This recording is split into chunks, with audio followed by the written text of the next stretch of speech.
Assalamualaikum warahmatullahi wabarakatuh. Alhamdulillahirabbil alamin. Wassalatu wassalamu ala asrofil anbiya'i wal mursalin wa ala alihi wa sahbihi rasulillahi ajmain. Amma ba'du. Perkenalkan, nama saya Harini Pratiwi beserta 5 rekan saya yang terdiri dari Atika Sekar Lestari, Indana Zulfa, Tiara Afrilia Putri, Sandifa Cahya Melani, dan Jenny Helen dari Prodi Perbankan Syariah dan perwakilan dari kelompok 7. Jadi di sini kami akan menjelaskan materi mengenai peradaban Islam di Indonesia. Sebelumnya, saya ucapkan terima kasih atas perhatiannya kepada Bapak Mufti Hasan Alfani selaku dosen pengampu mata kuliah Sejarah Peradaban Islam untuk kesempatan yang diberikan kepada kelompok kami. Baiklah, saya akan memulai pembahasan pertama mengenai sejarah masuknya agama Islam ke Indonesia. Terdapat beberapa teori yang membahas tentang masuknya agama Islam ke Indonesia, antara lain teori Gujarat atau teori India, teori Persia, dan yang terakhir yaitu teori Mekah. Yang pertama kita masuk kepada teori Gujarat. Islam dipercayai datang dari wilayah Gujarat, India, melalui peran para pedagang India yang beragama Islam pada sekitar abad ke-13 Masehi.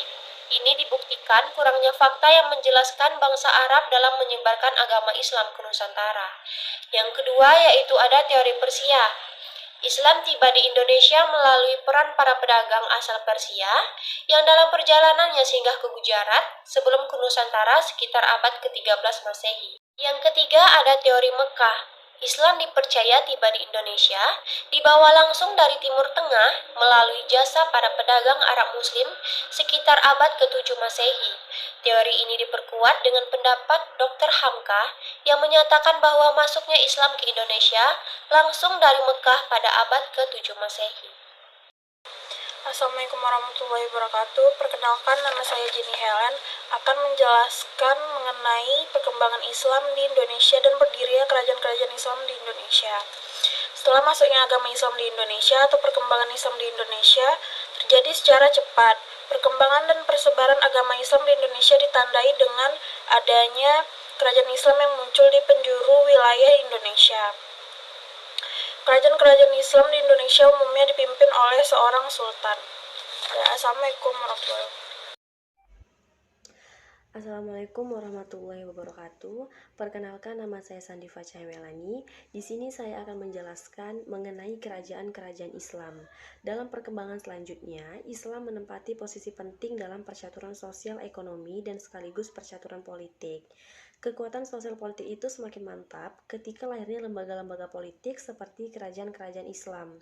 Di antara kerajaan-kerajaan Islam tersebut yang pernah berdiri di Indonesia adalah Kerajaan Islam Samudra Pasai, Kerajaan Islam Cirebon, Kerajaan Islam Aceh Darussalam, kemudian ada Kerajaan Islam Banten, Kerajaan Islam Demak, Kerajaan Islam di Kalimantan, Kerajaan Islam Pajang, Kerajaan Islam di Sulawesi, dan Kerajaan Islam Mataram. Perkembangan peradaban Islam di Indonesia, jalur perdagangan. Menurut pakar sejarah, bahwa orang-orang Melayu telah lama menjalin kontak dagang dengan orang-orang Arab. Apalagi setelah berdirinya kerajaan Islam seperti Kerajaan Islam Malaka dan Kerajaan Samudra Pasai di Aceh, membuat para ulama dan pedagang Arab semakin ramai berdatangan ke Indonesia mencari keuntungan dunia Islam. Dunia Islam juga memiliki keuntungan rohani, yaitu dengan menyiarkan agama Islam. Dengan kata lain, mereka berdagang sambil menyiarkan agama Islam ke seluruh Indonesia.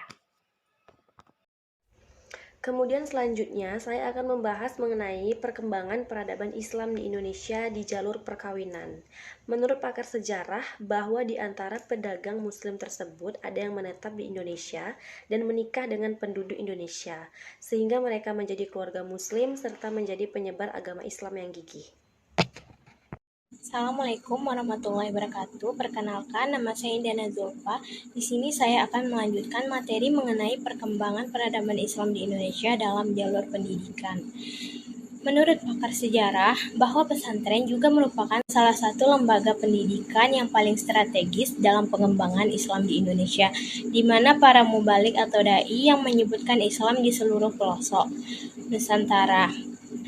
Nusantara adalah lulusan pesantren seperti Datuk Di Bandang yang telah berhasil mengislamkan kerajaan Gorontalo dan Kalimantan Timur. Kalimantan Timur adalah lulusan pesantren Sunan Giri. Sekian, hanya ini yang dapat saya sampaikan. Billahi taufiq wal hidayah. Assalamualaikum warahmatullahi wabarakatuh. Perkembangan peradaban Islam di Indonesia melalui jalur kesenian.